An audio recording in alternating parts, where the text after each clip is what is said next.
पकौड़े का बिजनेस भी हो गया फेल, 200 के पार गया सरसों का तेल। इस देश का युवा पकौड़े कैसे तलेगा? एक एमए किया हुआ छात्र पकौड़ा तलेगा तो इस देश का विकास कैसे होगा? एक बीएड किया हुआ छात्र पकौड़ा तलेगा तो देश का विकास कैसे होगा? ये इनको घमंड हो गया है कि हम 2050 तक रहेंगे, 2040 तक रहेंगे। इस देश के नौजवान, इस देश के युवा इनके घमंड को चलने नहीं देने वाला है। जल्द से जल्द इनके सत्ता के ताबूत पर किल ठोकने का काम इस नौजवान करेंगे। और ये जो आपको मंच दिख रहा है, इस मंच ने इसकी शुरुआत कर दी है। दिल्ली से आवाज उठी है, खुद काम ढूंढो फिर सरकार किस लिए? सरकार को भी आत्मनिर्भर बना दो। जब सरकारी नौकरी इस देश में नहीं रहेगी तो सरकारी सरकारों की क्या जरूरत है? आप भी हट जाइए, इस्तीफा दे दीजिए। इस देश का एक नौजवान खुद आत्मनिर्भर बन जाएगा। अगर पकौड़े की बात है तो अमित शाह जी के बेटे पकौड़ा क्यों नहीं तलते?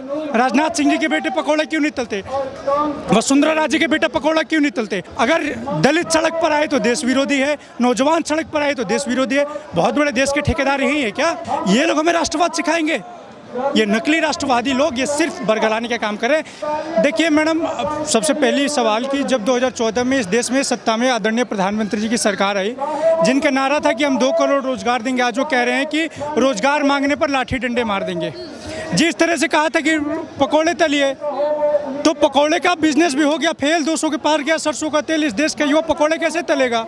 जिनका नारा था कि सबका साथ सबका विकास, आज कह रहे हैं कि सबका साथ सबका विनाश, सिर्फ अपने दोस्तों का विकास। जिस तरह से 12 लाख करोड़ रुपए इस देश के गरीबों के, देश के नौजवानों के टैक्स के पैसों को राइट ऑफ कर दिया गया, कहीं ना कहीं इस देश के लिए दुर्भाग्यपूर्ण है। दूसरा सवाल, रोजगार सिर्फ इस देश के नौजवानों के लिए सिर्फ रोटी कपड़ा मकान की सवाल नहीं है। रोजगार राष्ट्र की उन्नति का सवाल है, रोजगार राष्ट्र के विकास का सवाल है। उस विकास में हर नौजवान अपने शारीरिक और मानसिक ऊर्जा को निवेश करने का साधन है रोजगार। लेकिन जिस तरह से सरकार इस देश के नौजवानों पर लाठियां मार रही है, भले वो अग्निवीर का मुद्दा हो, या पटना में जब बैंक के छात्र रोड पर थे उन पर गोलियां चलाई गई, लखनऊ में छात्र एसएससी के लिए लड़ाई लड़ रहे थे तब उन पर लाठियां मारा गया। ये सरकार सभी छात्रों नौजवानों को बरगलाने का काम कर रही है। अगर पकौड़े की बात है तो अमित शाह जी के बेटा पकौड़ा क्यों नहीं तलते? राजनाथ सिंह जी के बेटे पकौड़ा क्यों नहीं तलते? वसुंधरा राजे के बेटा पकौड़ा क्यों नहीं तलते? नितिन गडकरी जी के बेटा बेटी पकौड़ा क्यों नहीं तलते?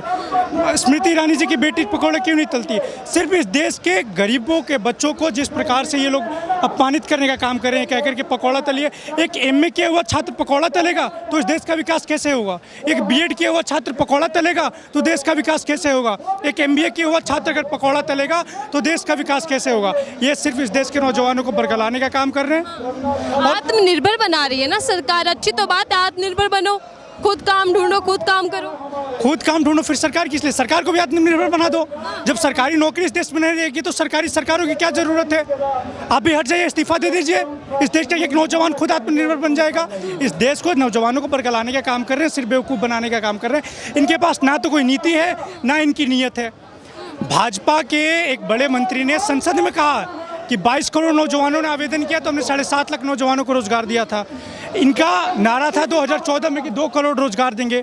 आज 8 सालों में 16 करोड़ रोजगार मिलना चाहिए था, लेकिन 7.5 लाख रोजगार मिला। तो सरकार तो खुद कह रही है कि हम इस मुद्दे पर असफल हुए हैं। सरकार के पास हिंदू और मुसलमान, जाति और धर्म, अगड़े और पिछड़े के अलावा कोई मुद्दा नहीं है, और इसीलिए इस देश के नौजवानों को सिर्फ बरगलाने का काम ये सरकार कर रही है। क्या है, हम विकसित देश बनाएंगे, 25 साल दे दीजिए और विकसित देश बन जाएगा, आत्मनिर्भरता आ जाएगी देश के अंदर। देश बन गया। आज हंगर इंडेक्स 8 साल ही तो हुए, थोड़ा सा और वक्त दे दीजिए। 8 साल मैडम कम नहीं होता है। हंगर इंडेक्स में आज हम कहाँ खड़े हैं? ग्लोबल इंडेक्स में आज हम कहाँ खड़े हैं? प्रेस की जो इंडिपेंडेंट है उसको, इंडिपेंडेंट को छीन लिया गया है। आज हम 150वें नंबर पे हैं। HDI रैंक वर्ल्ड बैंक ने जो जारी किया उसमें हम कहाँ हैं? 8 सालों में इन्होंने देश का बेड़ा गर्क कर दिया। हमारी पहले जगह कहीं और थी, आज हम कहीं और हमें पहुंचा दिया है। ये सरकार के पास पॉलिसी तो है ही नहीं, इनके पास नीति तो है ही नहीं इनके पास। अगर दलित सड़क पर आए तो देश विरोधी है, नौजवान सड़क पर आए तो देश विरोधी है। बहुत बड़े देश के ठेकेदार यही है क्या? ये लोग हमें राष्ट्रवाद सिखाएंगे? ये नकली राष्ट्रवादी लोग ये सिर्फ बरगलाने का काम करें। इनके लिए ना तो राष्ट्रवाद है, इनके लिए ना तो देश का विकास है, सिर्फ अपना विकास है, अपना विश्वास है और अपने दोस्तों का विकास है। ये दोस्तवाद की नीति जो प्रधानमंत्री लेकर आए हैं, इस देश के लिए बहुत खतरनाक नीति है। 8 सालों में बीजेपी सरकार यानी कि मोदी जी ने विदेशों से रिश्ते मजबूत कर रहे हैं, कह रहे हैं आज विदेशों में भी डंका बज रहा है मोदी सरकार। पहले हमें क्या विदेश वाले मारते थे? मैं आपसे एक सवाल पूछ रहा हूँ, प्रधानमंत्री जी ने बहुत डंका बजाया है, तो कौन सी डंका बजा दिया मोदी जी ने? मोदी जी ने सिर्फ टूरिस्ट है, ये विदेशों में घूम कर आते हैं, देश के टैक्स के पैसे को बर्बाद करके आते हैं।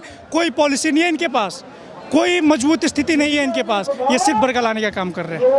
नहीं, कहते तो हैं कि 24 में आ रहे हैं और फिर बड़े बड़े काम करने, देश को आगे ले जाना। बड़ी बड़ी बातें जो लोग करते हैं यानी कटाक्ष कर रहे हैं वो आम आदमी पार्टी और कांग्रेस पे कि जो बड़ी बड़ी बातें करते हैं देश का भला नहीं चाहते। देखिए मैं मैडम आपको एक बात बताऊं, अंग्रेजी हुकूमत में भी कहा जाता था कि अंग्रेजी हुकूमत की चांद के दिए बुझेंगे नहीं।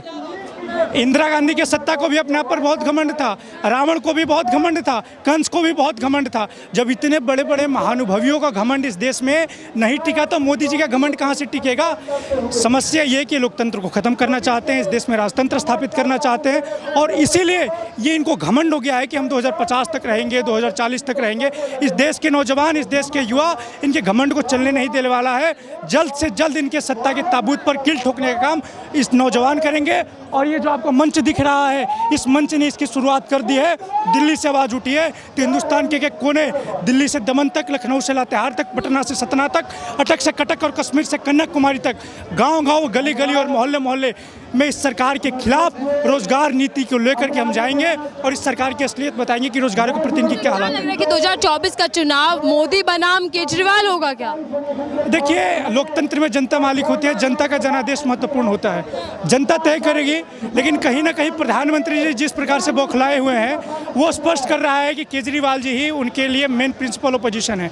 गडकरी जी ने भी कहा संसद में कि कांग्रेस को मजबूत विपक्ष के लिए होना चाहिए। मतलब पूरा खेल गुजरात के लिए बिल्कुल, गुजरात चुनाव के बाद कुछ नहीं होने वाला है। ये सिर्फ इनको डर है कि गुजरात में कहीं आम आदमी पार्टी अपने आप को एस्टेब्लिश ना कर ले, एक प्रिंसिपल ओपोजिशन की तरह जिस तरह से गुजरात में आम आदमी पार्टी उभर रही है। तो इसलिए कांग्रेस फ्री का लालच बात दे रहे हैं गुजरात के अंदर। अच्छा, मोदी जी अपने दोस्तों के 12 लाख करोड़ रुपए फ्री में दे दे तो फ्री है, वो फ्री नहीं है। जो काम 75 साल पहले होना चाहिए था, आज दुर्भाग्य इस देश का कि वो काम 75 साल बाद अरविंद केजरीवाल जी को करना पड़ रहा है। ये तो इनका नकारापन है, ये अपने नकारेपन को खुद स्वीकार कर रहे हैं। मुफ्त की शिक्षा रेवड़ी है, मुफ्त का स्वास्थ्य रेवड़ी है। रेवड़ी बांट के अर्थव्यवस्था खराब हो रही है। प्रधानमंत्री जी ने रेवड़ी नहीं बांटी क्या 12.5 लाख करोड़ की? कल्याण योजनाएं लाए थे हम तो। बुलंदशहर में रोड टूट गए, हजारों हजार करोड़ का नुकसान हो गया। कहाँ गए? जिस मुकुल राय को ये ईमानदार बना करके पार्टी में लेकर आए थे, भाजपा का राष्ट्रीय उपाध्यक्ष बनाया था, उस मुकुल राय आज ईमानदार बेईमान नहीं है। जिस येदियुरप्पा को संसदीय बोर्ड के मेंबर बनाया है वो बेईमान नहीं है। जिस शुभेंदु अधिकारी को leader of opposition Bengal assembly का बनाया है वो बेईमान नहीं है। सिर्फ बरगलाने का काम कर रहे हैं। मैं कह तो रहा हूँ आपसे कि इनके पास कोई नीति नहीं है। आम आदमी पार्टी से बुरी तरह बौखलाए हुए हैं, पूरी तरह डरे हुए हैं, इसीलिए वो अपने एजेंडा दूसरी जगह सेट कर रहे हैं। बहुत बहुत धन्यवाद हमसे बात करने के लिए।